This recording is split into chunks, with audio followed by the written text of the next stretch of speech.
Hi, I'm Michael Hutchison. You're watching Community Leader TV. Thanks for joining us here in sunny and gorgeous San Diego. It's so great to be back with my friends and in my own stomping grounds and to be with you live. My guest today, Richard Weintraub, has been practicing law for 30 years. He's an AV-rated attorney by Martindale-Hubbell. He's been lead counsel in more than 400 public and private offerings and more than 200 mergers and acquisitions. Rick specializes in the formation of business entities and business growth through equity-based crowdfunding. He recently taught a course titled Securities Law Implications for the Emerging Growth Business at the University of California at San Diego. Rumor has it everybody passed the class. I'm pleased to have father of two, husband, and full disclosure, my business partner and community leader, Rick Weintraub, on today's show. Welcome, Rick. How are you? Great to see you. Good to see you. Thanks for being here. My pleasure. Let's begin by giving our audience some background. What would you say was the intent of the signing of the Jobs Act, and what exactly is equity-based crowdfunding? Well, really what we are here today to discuss is Title III to the Jobs Act. Title III deals with equity crowdfunding. The reason Congress, in its infinite wisdom, passed this law was to basically stop the logjam or the lack of financing that's in this country. This Job Act is supposed to provide capital to Main Street businesses. Main Street businesses that have been unable to garner any kind of capital in the last 3 to 4 years. As we have seen, bank financing is very difficult to get. The Regulation D market dealing with accredited investors has been difficult because the accredited investor definition has changed. You can no longer include home equity in the $1 million computation to become an accredited investor.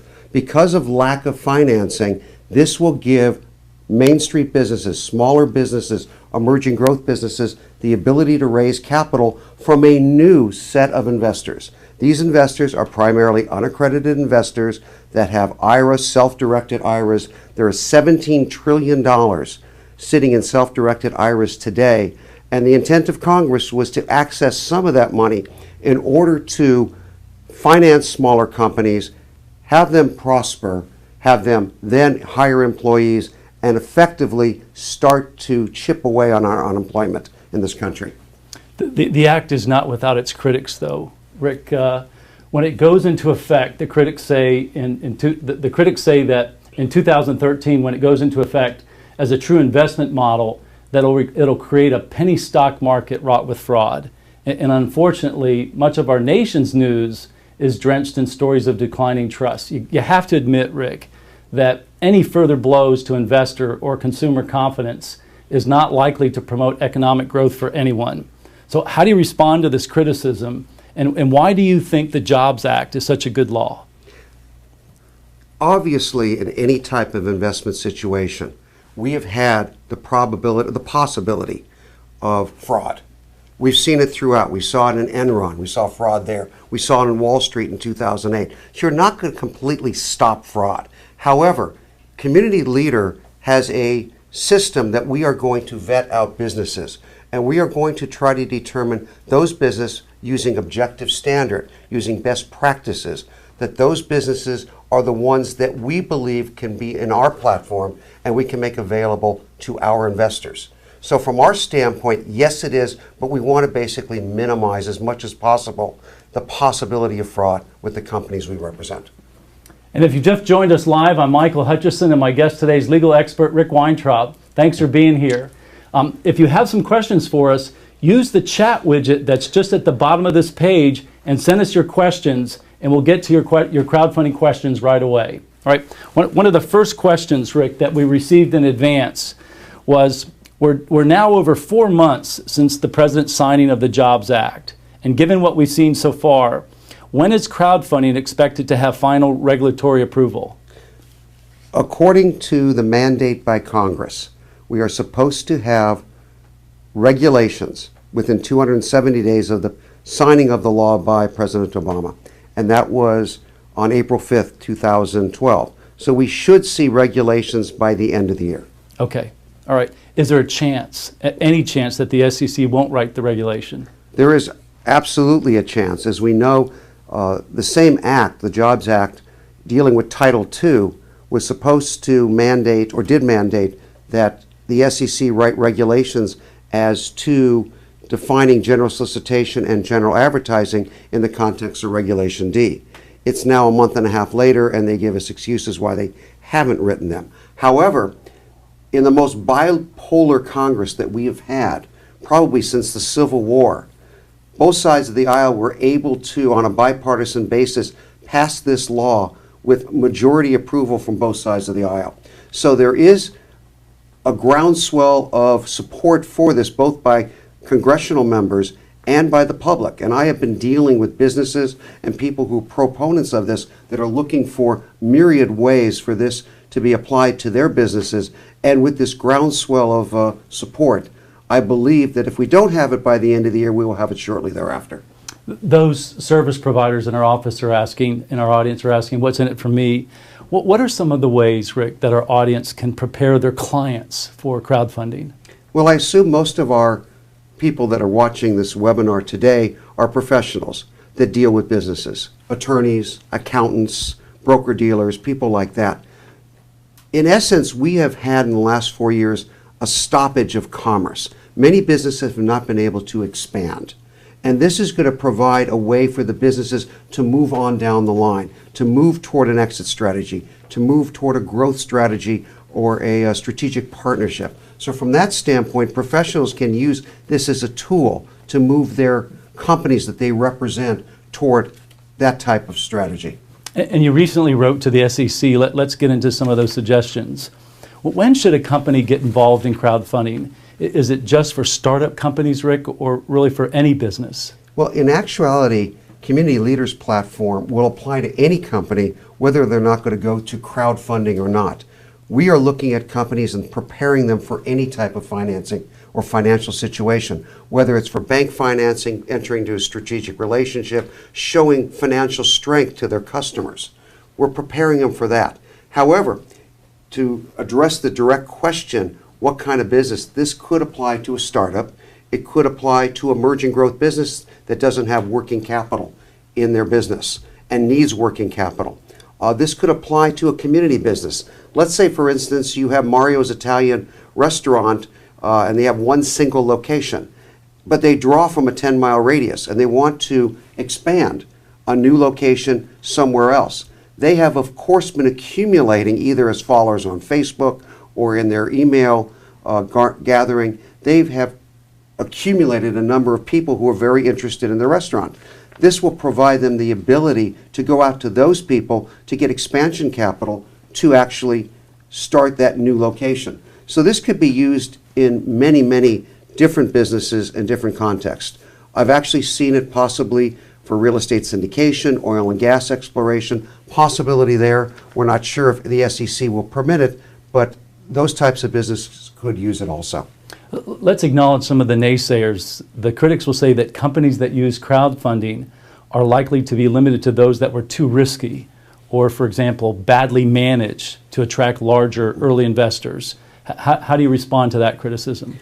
Well, again, you are going to have naysayers. And there was an unexpected problem that this addressed, that Congress addressed, and I don't think they had this in mind.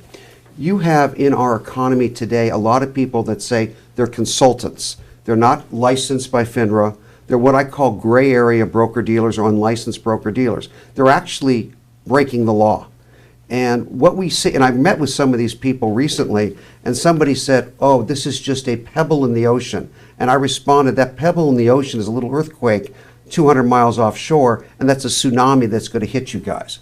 Because this is going to eliminate many of the charlatans that are out there trying to raise capital. This is going to provide a new type of capital source. So from that standpoint, I think a lot of the naysayers are people that are nervous that this is going to put them out of business. Now, going back to what we're doing, and I'll just repeat myself, is that at Community Leader, we are vetting out businesses. We are trying to prevent badly managed businesses that shouldn't get any kind of financing. We're just looking for businesses that were eligible for financing in the past, weren't able to get it, and now they can use crowdfunding to do so. Got it. So what do you think the impact is going to be, though, on future funding rounds? if an entity has had a successful crowd raise? The SEC has been asking, or had asked, for comments up until August 22nd from people as to the effect of crowdfunding. And some of the people who commented were venture capitalists and private equity groups. And they were concerned that the capital structure that was going to be used in crowdfunding would be so complicated that they wouldn't be able to do a venture capital or private equity group raise. At Community Leader, we're advocating a very simple capital structure. We are advocating more of a common stock or a membership interest in an LLC that doesn't have any unusual rights and preferences. It's just simple equity ownership, no preferred stock, no convertible debt, just straight common stock. So if they have to go to the next round of financing through a venture capitalist or a private equity group, then they will have that available and they won't have to redo what already has been done. Terrific. We have some questions from the audience. The first question is asked by Frank Sampson from Redwood City, California. Frank, thanks so much for joining us. Frank asks, Rick, what are the exact steps that Community Leader is taking to vet companies? We have on our platform 10 major areas of concern, objective areas for concern, and those are divided each into 10 subparts. So it's essentially a 100-point objective test for businesses that will come onto our platform. They'll start with the most mundane. Are your articles of incorporation put together? Have your minutes put together? And they will go through financial statements. They'll go through a set of the best practices. And that's how we are vetting out our businesses. Best practices that would actually apply to any business and for any type of financing. So it's our due diligence of these particular companies. So it's really about building a firm foundation, starting with the type of entity that they have. No, right? Absolutely. And again, to reiterate, we're not trying to get companies that are bad companies or companies that shouldn't get any kind of financing. We're looking at companies that are entitled to financing.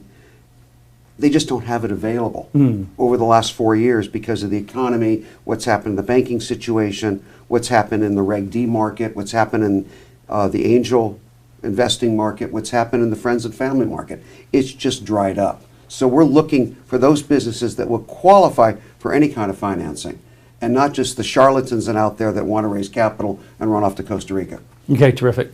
So Rick, what is Community Leader's position regards the computation of the $1 billion limitation during this 12-month period preceding the date of a transaction? This has been debated through some of my colleagues. Our position is twofold. First, you have to look at all exempt offerings that have been done within 12 months. Crowdfunding is limited to $1 million raised in a 12-month period, going backwards, so historically. However, the statute is also written that said it's crowdfunding and other offerings. The way we interpreted Community Leader is that applies to Reg D offerings that have occurred. So if you had a Reg D offering, for instance, for $300,000, and a couple months later you had a crowdfunding, you'd be limited to a maximum of $700,000 in a 12-month period. So you have to look out for that. Some commentators have tried to say that accredited Reg D offerings wouldn't apply. We don't read the statute that way. The statute to me is very clear. Let's say, for instance, on the other hand, you had a crowdfunding transaction of $500,000 followed by a Reg D transaction of $1 million. Is that permitted? Absolutely. You're only limited to $500,000 going back historically. The only thing you'd have to worry about in the Reg D offering that follows is whether or not you have too many unaccredited investors, because to the extent it's within 6 months of one another, they would be integrated. Okay, got it. Rick, what is Community Leader's position regarding whether an investor can or cannot invest in an issuer who is offering a derivative security? Our position is that they cannot offer a derivative security. Let's say, for instance, you had a business that wanted to raise $2 million. So what they did is they put together 4 offerings for $500,000 of each and crowdfunded each one, and then had each one of those 4 businesses invest in that particular business that wants the $2 million.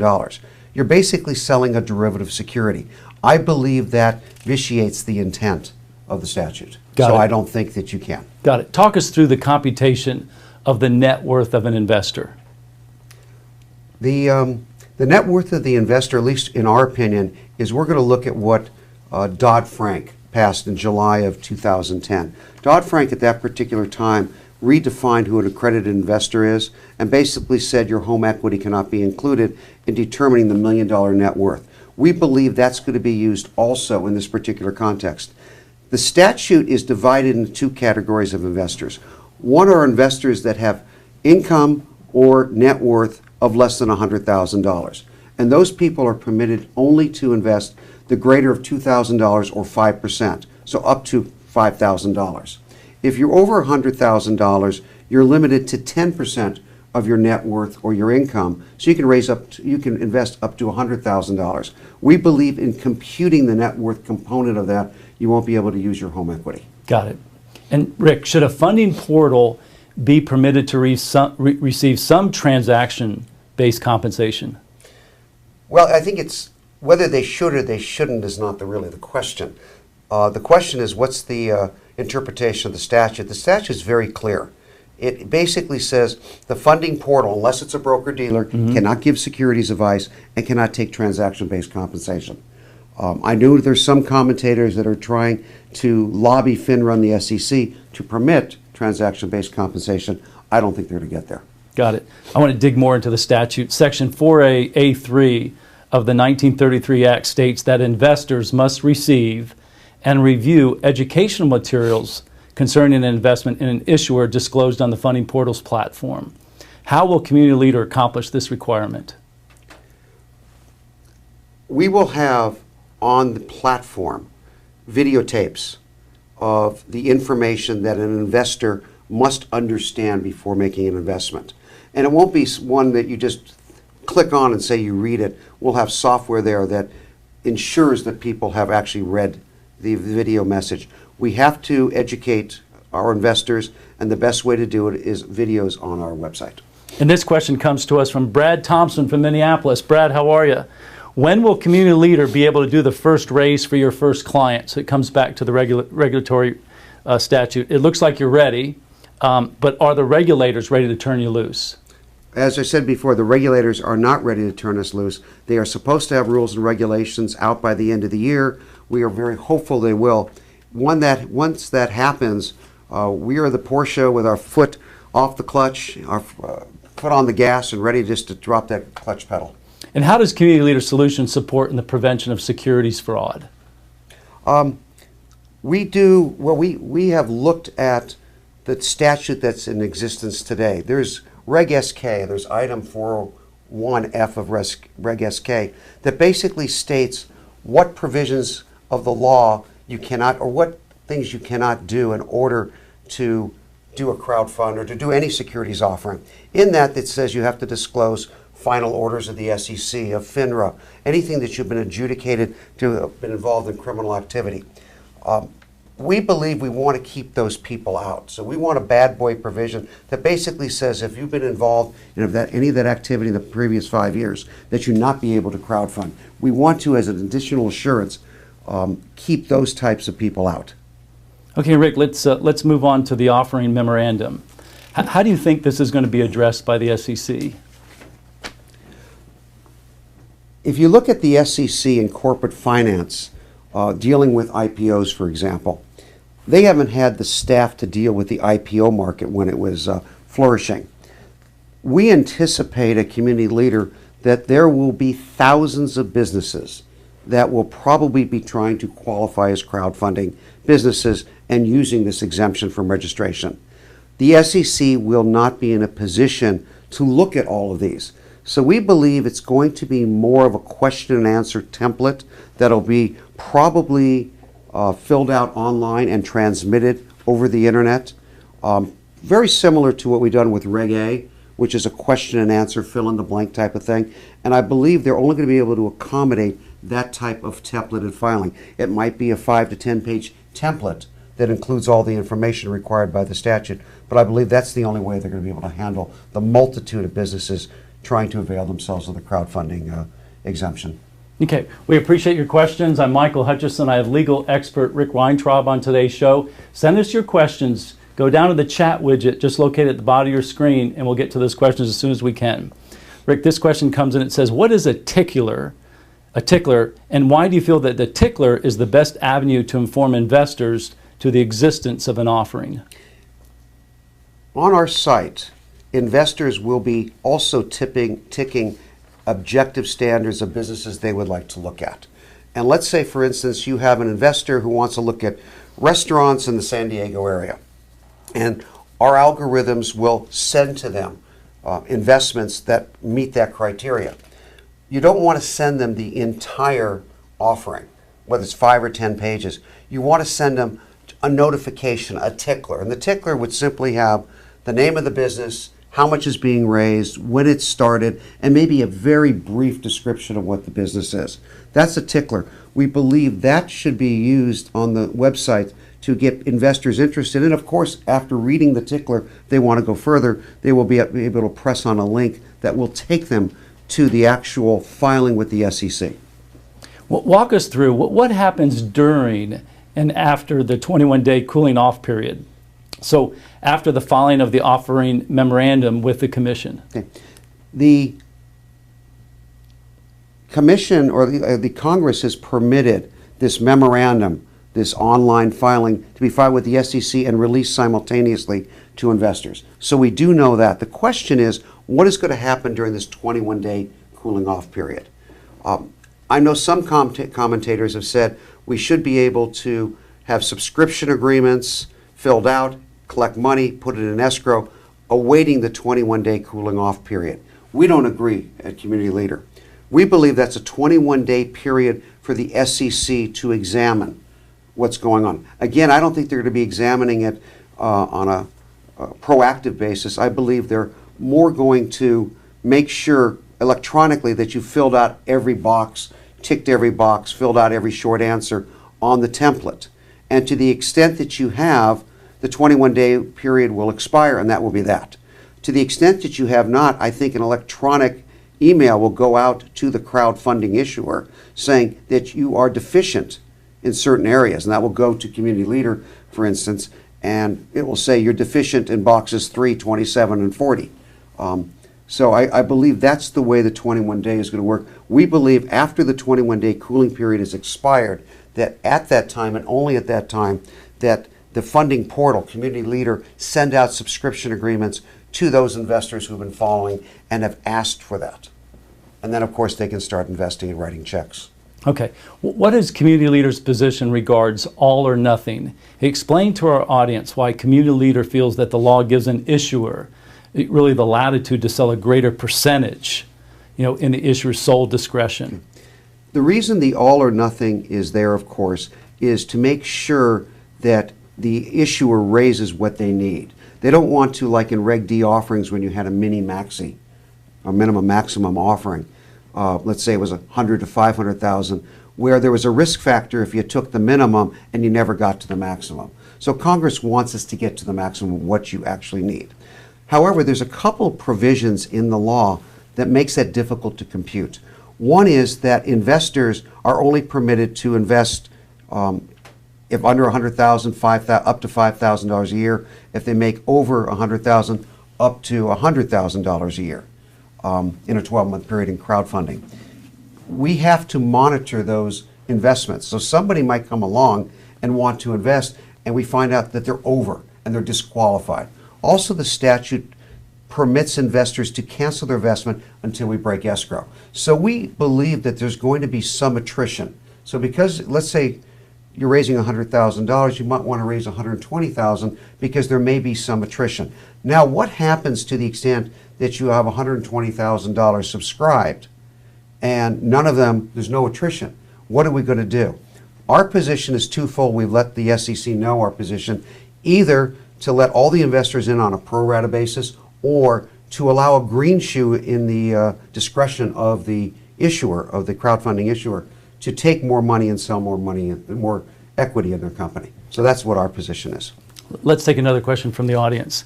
Leo from Sacramento asks, Rick, how do we know that the stock is worth it? What is the process for evaluating a new issue? The statute beats around a valuation issue. As we've seen in Reg D offerings in the past, Normally they will say, we're valuing our company at $1 million, for instance, and this is arbitrary, and in our sole discretion we've come up with this, and basically put the risk on the investor. In the statute, they've essentially said that the crowdfunding entity, which means the platform, Community Leader, has to come up with a viable valuation for that. So in other words, if they want to come out, or a crowdfunder wants to say their company's worth $5 million, and through a discounted cash flow, a very limited discounted cash flow, or a multiplier of EBITDA, for instance, comes out markedly less, Community Leader will get a valuation, or is prepared to get a valuation, to protect the investors so that there is some semblance of the offering price and the valuation of the company. But does the company itself, though, Rick, have the opportunity to participate in how much stock that they want to issue, so that there's a level of a playing field, if you will? Is that the case with crowdfunding? The issuer is able to sell as much of their company as possible. At Community Leader, though, we will be educating our issuers as to what we believe they should be doing and some of the risks of selling, for instance, more than 50% of their company, or having too many investors. So we will be cognizant of that. Okay, got it. Let's get back into the statute. Section 4A8 talks about a centralized platform. How does Community Leader's centralized platform, Rick, meet the requirements to compile information concerning the qualification of investors? We believe that there are probably 3 times that an investor is going to have to be qualified. The first time is when they actually come to the Community Leader site and they register as a potential investor. At that particular time, they're going to have to disclose their net worth and their income. Then when they subscribe, in the subscription agreements, they're going to have to represent and warrant again what that is. And then if we have the offering, and let's say it takes 2 months to get to that all or nothing amount, at that particular time, they're going to have to rep and warrant as to what investments they make to make sure they qualify. And they haven't invested more in the 12-month period that's prescribed by statute. That's a cumbersome process. 3 times they're going to have to rep and warrant. We are advocates of having a centralized platform that all funding portals and broker-dealers that are in crowdfunding and avail themselves of the exemption have to report and be connected to a centralized platform that will compute that. So that's our position. Okay, and then Section 4A10 of the Act provides that a funding portal or broker-dealer shall not, this is important, compensate promoters, finders, or lead generators for providing the broker or funding portal with the personal identifying information of any potential investor. So the question that needs to be asked is, does Community Leader consider social media tools like Twitter or LinkedIn, Facebook to be considered a promoter, a finder, or lead generator? Yeah. What I think Congress was worried about was traditionally going by lists. Buying list. And people will generate the list and they'll sell the lists of potential investors. We're looking at tools, search engine optimization tools, sweepstakes tools that are used to attract investors, who investors proactively seek out the Community Leader platform. We don't believe that they should be considered promoters, finders, or lead generators in that particular case. Okay, let's talk about the communication, Rick, between the interested investor and the issuer. How will Community Leader provide a medium between the investors and issuers to provide an exchange of additional information? The statute particularly states that the type of information that's going to be provided to investors is what's filed with the SEC. What we believe is that templated business plan that's filed with the SEC and given to investors. We believe that many investors will match up and invest without any other additional information. But there's going to be other investors that want additional information about the issuer, about the company that is doing the crowdfunding offering. In that particular case, Community Leader wants to control that communication. We will admonish our issuers not to go in and talk to people without some sort of recording. At Community Leader, we would like to sponsor webinars and question and answer situations whereby investors will be able to meet up with the officers and directors of a crowdfunding entity, an issuer, and be able to answer the questions.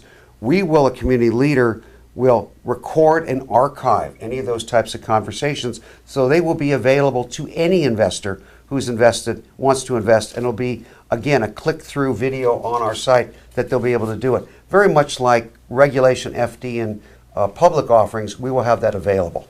Okay. Everybody likes to talk about politics. Rick, do you feel the upcoming election could have any bearing at all on crowdfunding and community leaders' plan? Not at all. From a Republican side, it was passed with an overwhelming majority in Congress. The Republicans have looked at this as another form of deregulation of raising capital. So from their standpoint, they like it. The Democrats on the other side passed it overwhelmingly. And they look at it as the ability for Main Street businesses, not Wall Street businesses, that the Democrats say there's no trickle-down economics. They look at it as a wide base for Main Street businesses to raise capital so they can hire people and our economy can improve. So both sides of the aisle are very much for it. I haven't heard anything particularly from the Romney camp that says he's against it or for it. But if Congress is a measure of that, I don't think there's a problem. Got it. And this question reads, I'm an accountant and my clients want to do crowdfunding. How do I know that you'll treat them right? It goes back to what we discussed before, our vetting process. From our standpoint, we have a reputation to withhold. We want to be in this market for a long time. We want to, after the crowdfunding is done, advise the client for another 2 years. We want to be involved with the client to the extent that he does another financing, or maybe does an investment banking transaction, like a merger or acquisition. So from our standpoint, we want to build goodwill with that client so we have an ongoing relationship. I know more of the charlatan types in the industry want the quick hit.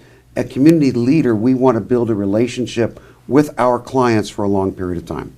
And this question comes to us from Scott from Texas. Hey, Scott. Howdy.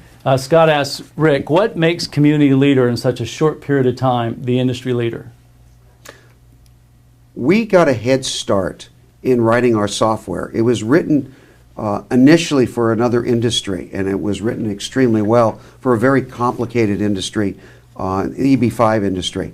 So we basically took that software and hit the ground running about a month before the actual bill was signed into law.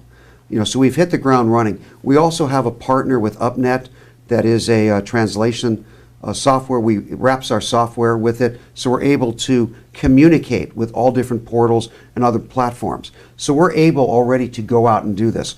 We have already planned nationwide seminars to attract businesses.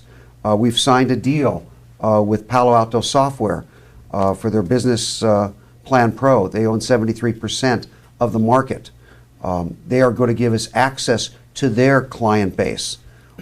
They came out with Business Plan Live, which was an interactive internet version of their software about 3 months ago. Had 50,000 businesses or people buy their software. We have a deal with them. So from that standpoint, we believe we're going to be there and be viable. Okay, terrific. And David from Atlanta, Georgia asks, what happens, Rick, when a deal goes south? I think it's going to go... Some are going to slip through. Yeah, it's going to happen like it does in every investment. What's interesting with this statute is this is the first exemption from registration and the securities law that I've ever seen that actually has what we call an anti-fraud statute. And the anti-fraud statute has a couple nuances that we haven't seen before. If you go through the basic anti-fraud, which is your 10b-5, when you're suing somebody in a class action, for instance, for omitting material facts, misstating material facts, you have to prove something called scienter. Scienter is you've got to prove the specific intent of the issuer to defraud its investors. In this particular statute, it puts the burden of proof on the issuer to prove they didn't have the specific intent to do it. So you have that erased, that element erased from the equation, so it's a little easier for investors to go after. The other thing they did is it looks as though they have wrapped up in the definition of issuer. Issuer meaning the entity, the company that raises the capital. They wrapped up people who are liable under that: officers, directors, 20% shareholders, and broker-dealers. So they've wrapped that all together in the fraud statute. So they've made it a little easier to go after. Before, you would sue an issuer, and then there was a control statute that you had to comply that would apply to all control persons like officers and directors. And there's a separate statute that would apply to all ancillary players like attorneys, accountants, broker-dealers. It looks like the statute has made it easier to go after those players. And so let's come back to the question as it relates to an attorney that wants to expand their practice with crowdfunding, or an accountant. What are some ways, what are some suggestions that accountant or lawyer that maybe is looking at it, what can they do to expand their practice? I think this is another area that you will counsel your clients. 5-6 years ago, when you were looking at your particular client who was in need in capital, you might go out and say, let's go to a bank, and banks were more amenable to providing financing. Or you may go and do a Reg D offering. It was before you had the limitation on who an accredited investor, and the accredited investor pool was much larger. You had angel investors who are more apt to invest. But since September 2008, people are very reticent to invest in companies. So as a professional, this is another tool, another arrow in your quiver to give to your clients, to move them forward, to show that you know what you're talking about, that you're giving them the best advice so they can move forward with additional financing and they can make their business closer to a potential exit. Okay, we've got a couple more questions back to the statute. Rick, will there be suggested uniformity so the unsophisticated investor can clearly understand? As I said previously, when we were talking about the information that is given to investors that's not in the original filing with the SEC, where we want to record it and we want to, as community leader, be part and parcel of that process. We want to make sure that everybody has equal opportunity to that. So that's the uniformity. So all investors have all information concerning a particular issue, not just what is included on what's filed with the SEC. And by the way, we don't know for sure if the SEC is going to permit any information to be disseminated other than what's in the filing with the SEC. We're hopeful that they do. And for that business owner that maybe is just sitting on the fence, thinking to themselves, well, why don't I just wait until the regulations are published, the rules are published? What do you say to that business owner? Community Leader has a strategy to get their issuers, their clients, ready for any type of financing or financial transaction. Whether it's a bank transaction, whether it's just to show that they are in a position to get a government contract, whether or not they're in a position to take on a client and the client wants to see the staying power. We are in a position to educate our clients to make sure that they have incorporated the best practices for any business, not just for crowdfunding, for any business. While we are doing that before we're able to go, before we press the button to go, we are getting our clients ready for crowdfunding. So as soon as this is passed, we go and they can start accessing capital. I think that's the most important advice that a business owner can hear, is that they've got to build that foundation. I remember doing a show last year, Rick, called Access to Capital for Everyday Small Business, and I had two bankers on. One was the head of small business banking for Wells Fargo, and the other was a community development bank. And I said, what do you tell that business owner that walks in the door that's looking to raise money? They say, first and foremost, know the health of your business. Be prepared to speak to the financial statement, the balance sheet. Know where you are from a healthy perspective. And secondly, don't wait. If you need money, make sure that you get in here right away. The thing that makes us want to pull our hair out is that business owner that walks in the door and says, I need money, and the banker says, well, why weren't you in here 6 months ago? What took you so long? So I think that's the message is, don't hold back. Get yourself prepared.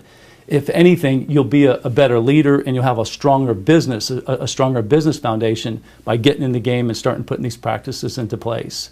Strongly agree. I know, as a practicing attorney for over 30 years, and in dealing with clients that we've incubated, we're always looking at advising on the best practices. And I think attorneys and accountants should be advising their businesses on the best practices. And one of the best practices now is going to be introducing them to the crowdfunding exemption and telling them how they can access crowdfunding. And it's through a funding portal. It's a new type of creature. It's an intermediary who is responsible for handling the entire crowdfunding process. And it cannot be done without an intermediary, whether it's a funding portal or it's a funding portal who happens to be a broker-dealer. They can't do it without them. So it is imperative that professionals learn what this is all about so they can advise their clients on how to access capital through crowdfunding. Okay, and we're almost out of time. So if we missed your question, just make sure that you send us a chat and we'll respond to you online. I got a couple more questions. Can you, so how will deals, Rick, be made available to potential investors on the CommunityLeader platform? Okay. We anticipate that when we have an issuer sign up with CommunityLeader, getting ready for a particular crowd fund, they will send out an email to their Facebook followers or post it on Facebook for their Facebook followers, send out emails to their contacts stating that they might be doing a crowdfunding. And they'll have a link that they'll hit. And the link will take them to a landing page that is on CommunityLeader for that particular business. And the investor then will have to sign up. Will have to sign up and state his net worth, state his income level, state if he has funds available. He'll have to do all of that. So that's imperative on our site. Now, when we also ask questions of the investor, we'll be asking them, what types of businesses are you looking for? This is, our algorithms will match on an objective basis issuers with potential investors.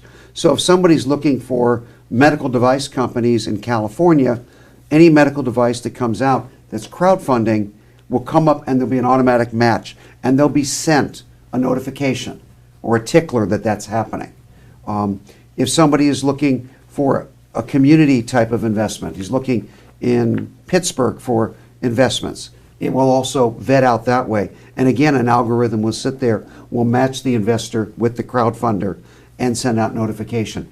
And it will come to CommunityLeader, not necessarily to the issuer, come to CommunityLeader, and we will be the ones responsible to electronically disseminating who is doing those types of crowdfunding transactions. Okay, excellent. And this question comes in and says, Rick, can you explain how an investor will consider and commit to a deal? How will you know they are qualified?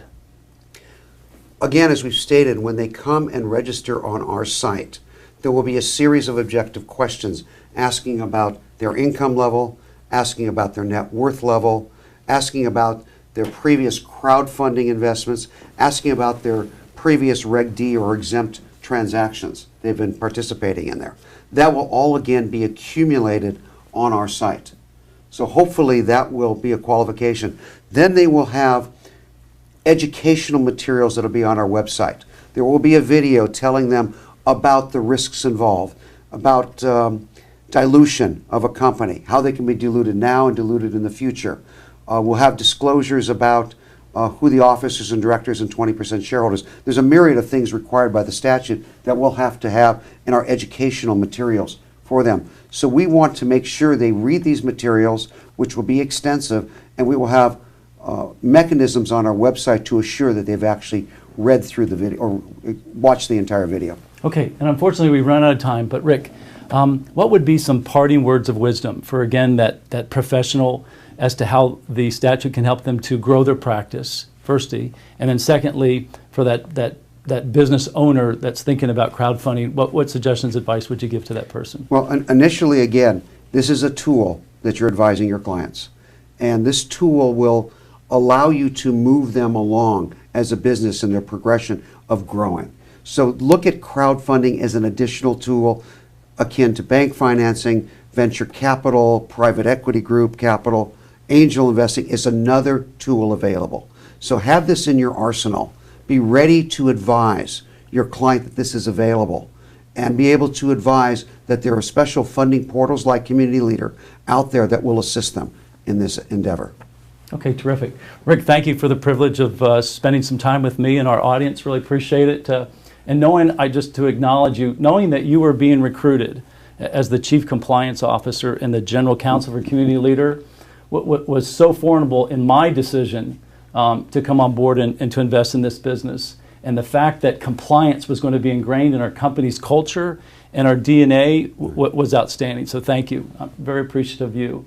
And for me, this question about how we're going to treat you right and all these statutes and talk about meeting compliance, for me, meeting the SEC guidelines are really just the basic goal. If you think about being compliant is the basic goal. The ultimate goal is to create a safe environment and to do what's right. I remember meeting with General Schwarzkopf when he got back from Desert Storm.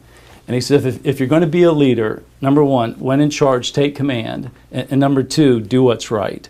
And so that's what doing business at Community Leader is all about. It's about doing what's right. And the ultimate goal for us is to treat your investors right so they can make solid decisions to meet their goals. The litmus test for me is my parents, Rick. My folks are in their 70s. If my mom and dad were going to make an investment, I want to make sure that we took care of them. We served them well, and the business that they looked at was vetted properly. So that's the litmus test for us doing what's right. And we're in business, first and foremost, to help you, to help build companies. We're a matching service, as Rick explained. We help businesses to attract and to raise capital so they can grow. And when they grow, they create jobs. And emerging businesses are like growth stores. If a business grows, they create new jobs and new companies that get spun off. And I want to go on record as saying very clearly that we at Community Leader are going to do what's required to help create 60,000 jobs in the next 60 months. Let us know how we can help you to grow your business and achieve your dreams. And on behalf of our team and all the good folks here in the studio and those at our offices at Community Leader that worked so hard to bring you this broadcast, thanks for being here. I'm Michael Hutchison. Keep making things happen.